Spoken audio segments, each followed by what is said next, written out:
O ex-presidente Michel Temer será preso hoje e vai voltar à prisão por determinação do TRF2. O repórter Thiago Muniz está em frente à casa do ex-presidente aqui em São Paulo e traz as últimas informações. Alguma novidade, Thiago? Bom dia mais uma vez. Bom dia mais uma vez, Thiago Berrache. Há coisa de 20 minutos, o advogado Átila Machado, que integra a equipe de defesa do ex-presidente Michel Temer, entrou aqui na casa. Ele foi abordado pelos jornalistas, mas não deu declarações. Está todo mundo esperando para ver se ele dá uma saída, fala com a gente, traz alguma outra informação, porque por mais que o ex-presidente já tenha dito que vai se entregar, ainda não há qualquer definição de horário, para onde que ele deve ir efetivamente, porque tudo isso depende de como o mandado da Justiça Federal do Rio de Janeiro deve chegar. Ele então deve ser recebido pela defesa e aí a defesa vai proceder com a entrega do ex-presidente às autoridades. Não se sabe se isso acontece aqui na sede da PF em São Paulo ou se ele terá que ser transportado para o Rio de Janeiro. Ainda não há essas definições porque tudo depende do mandado e é esse o compasso de espera. A gente lembra que uma outra pessoa, o Coronel Lima, ele também teve o habeas corpus revogado e a gente tem a informação que também segue nesse mesmo compasso. A defesa do coronel afirma que espera a entrega do mandado para que efetivamente ele se entregue, enfim, para que saiba oficialmente que teve o habeas corpus revogado. Então, o compasso segue de expectativa aqui na região de Alto de Pinheiros, zona oeste de São Paulo, de onde voltamos aos estúdios. Tiago. De Alto de Pinheiros para a Polícia Federal aqui em São Paulo com Marcela Lorenzetto, tudo por imagens no Jornal da Manhã. Bom dia, Marcela. Bom dia, Thiago. Bom dia a você, bom dia a todos que acompanham o Jornal da Manhã. É isso mesmo, aqui na Superintendência da Polícia Federal em São Paulo, também a expectativa da entrega do ex-presidente Michel Temer e também do Coronel João Batista Lima, o Coronel Lima, né? Como o Thiago disse mais cedo, há bastante imprensa na casa do ex-presidente. Aqui também a gente pode ver bastante a expectativa da imprensa para a chegada do ex-presidente. Ainda não se sabe, como o Thiago disse, se ele se entrega aqui na Superintendência da Polícia ou se vai direto para o aeroporto, onde deve ir ao Rio de Janeiro. Essa decisão fica a cabo da juíza Carolina Figueiredo, que está substituindo o juiz Marcelo Bretas no Rio de Janeiro, na 4ª Vara Federal. Cabe a ela decidir justamente onde o ex-presidente deve se entregar e também onde ele e o Coronel Lima devem ficar lá no Rio de Janeiro, né? Foi um pedido justamente da defesa e do TRF2 de que a entrega do ex-presidente, né, fosse feita em São Paulo, onde ele mora, né? Ao contrário do que houve na última vez, no final de março, quando houve esse primeiro pedido de prisão provisória, ele voluntariamente se apresenta à Polícia Federal, não há aquela interceptação como houve da última vez, justamente um pedido do TRF2 que classificou como espetacular, né? Que houve uma espetacularização da última prisão do ex-presidente. A gente segue aqui na sede da Polícia Federal em São Paulo, aguardando novidades sobre esse caso e voltamos agora aos estúdios. Thiago. Até já, Marcelo. O fato é que o TRF acatou a tese do Ministério Público e mandou o presidente Michel Temer e também o ex-presidente e também o Coronel Lima de volta para a prisão. E para falar mais sobre esse assunto, nós convidamos a procuradora da República, Silvana Battini. Procuradora, bom dia, obrigado por atender a Jovem Pan.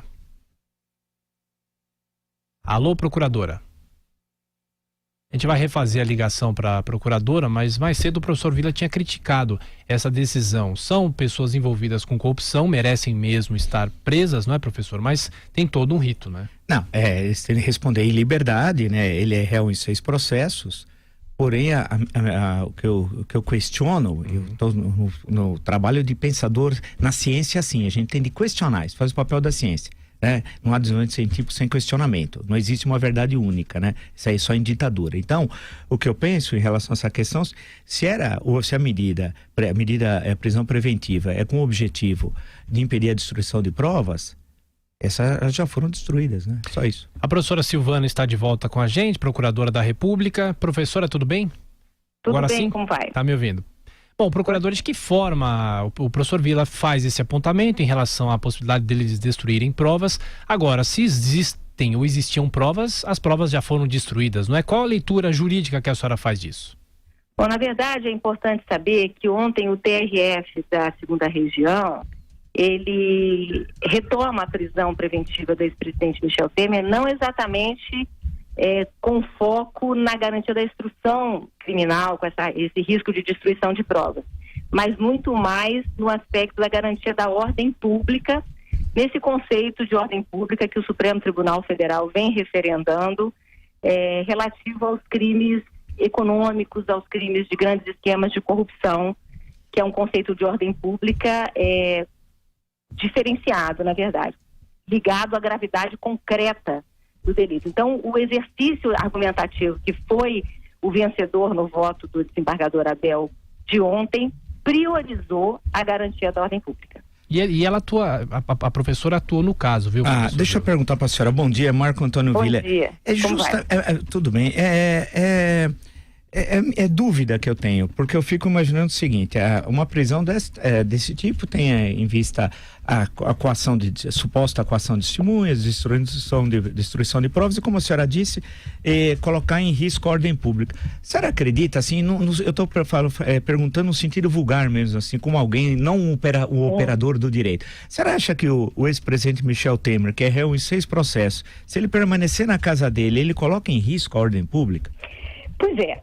Nós temos uma visão tradicional, convencional, que se explica naturalmente pela nossa história, direito penal brasileiro, de aliar a garantia da ordem pública com a incolumidade pública, que é uma expressão em direito que a gente emprega muito. Seria proteger a sociedade da prática de novos crimes. Porque esse conceito de garantia de ordem pública, ele foi desenvolvido ao longo das últimas décadas em cima dessa criminalidade violenta de rua. Então você prende o ladrão para impedir que ele continue roubando, você prende o sequestrador para impedir o traficante, porque ele tem uma desenvoltura na prática, na natureza dos crimes que ele pratica, e você então prende preventivamente para proteger a sociedade. Então a garantia da ordem pública é ligada muito a uma proteção objetiva e imediata da sociedade. Mas a garantia da ordem pública, quando levada para a criminalidade econômica, para os grandes esquemas de corrupção, ela adquire uma outra feição, que é o que o Supremo Tribunal Federal vem desenvolvendo. Então, a garantia da ordem pública tem que levar em consideração um dado relevante nesse tipo de crime, que é a gravidade concreta do delito. O que se quer dizer com isso? O crime de corrupção, abstratamente falando, ele pode tanto pegar o guarda da esquina que pede uma cerveja para não multar seu carro, quanto um grande mandatário da República que solicita uma vantagem indevida num grande processo de licitação de uma usina nuclear, que é basicamente a acusação que se faz nesse processo. O que o Supremo vem dizendo é que essa ponderação do caso concreto pode revelar uma gravidade de tal ordem que necessite que o sistema de justiça dê uma resposta mais rápida, mais imediata, para restaurar a própria confiança nesse sistema. E mais, o que o Supremo vem dizendo também é que a ordem pública, nesses casos, deve levar em consideração o poder de influência que essas pessoas têm. Então não é a questão dele estar dentro de casa e podendo sair praticando crimes violentos, ostensivos, mas é justamente o caráter silencioso e não ostensivo, mas igualmente perigoso que esse tipo de criminalidade envolve e que não é tão perceptível assim. E antes da próxima pergunta, uma informação que acaba de chegar, procuradora: o juiz federal Marcos Vinícius Reibastos, da 12ª Vara Federal de Brasília, determinou o bloqueio de 32.600.000 reais do ex-presidente Michel Temer, do amigo pessoal Coronel Lima e de Carlos Alberto Costa, sócio do Coronel Lima. Professor Villa. Perfeito. Eu queria uma última questão a colocar para a senhora, perguntar o seguinte: ele não exerce mais a presidência da República, portanto, é uma pergunta, né? Portanto, o poder que ele teria de interferência sobre a Angra 3, que é o caso em tela, né, Angra 3, se eu estiver errado, senhora, por favor, me corrija, é zero, ele não tem poder mais nenhum, tendo em vista que ele é ex-presidente da República e tal. Nessa situação, porque eu só queria deixar bem claro o seguinte: eu fui aqui um dos maiores críticos ao Michel Temer, já falei 500 vezes, tal. Então não é questão de defender criminoso, nada disso. Mas é questão legal mesmo, que envolve todo cidadão, eu, a senhora, o Tiago, a Denise, qualquer um de nós. Ele está em casa, tal, tem lá os seus amigos, foram ex-ministros, vamos lembrar Eliseu Padilha, Moreira Franco, que tem vinculações com o fato aí, né? Mas só que agora ele não é presidente da República, não tem autoridade. De que forma ele poderia, grosso modo, colocar em risco a ordem pública no campo econômico, como a senhora disse, tendo em vista que ele não tem mais nenhum poder de fato para exercer coação sobre corruptores ou corruptos, tal? Perfeito. Bom, essa é uma dúvida bastante comum, e é realmente complicado a gente tentar traduzir, mas eu vou tentar para você. São dois aspectos importantes nesse caso que a gente tem que levar em consideração.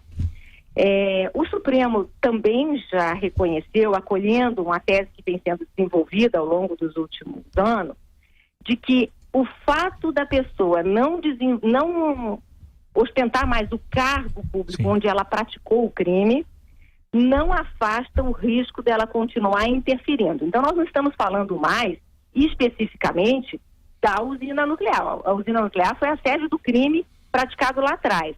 Mas a posição que ele ocupou e que ainda ocupa num dos maiores partidos do Brasil, essa avaliação do poder de influência não tem a ver com o exercício direto do cargo. Então, essa foi a primeira ponderação que se fez nesse processo.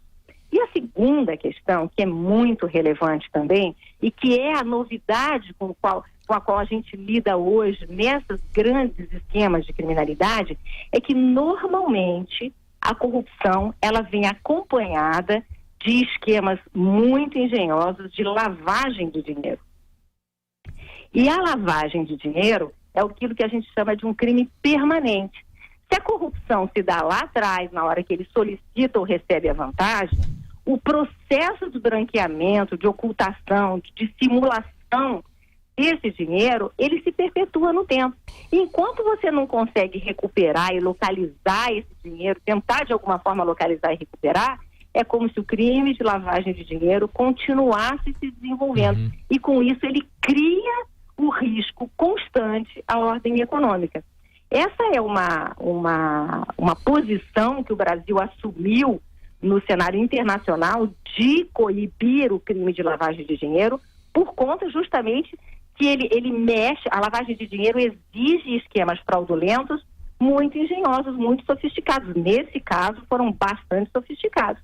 Os valores que estão sendo apontados como desviados são muito altos e ainda não estão nem perto de ser recuperados. Então, enquanto você não consegue avançar na localização desse dinheiro, o risco à ordem econômica permanece. E foi isso que também contribuiu para a formação do juízo do TRF da segunda região ontem. Procuradora da República, Silvana Battini, que inclusive atuou no caso, muito obrigado mais uma vez por atender a Jovem Pan. Bom trabalho, até a próxima. Eu que agradeço, até a próxima.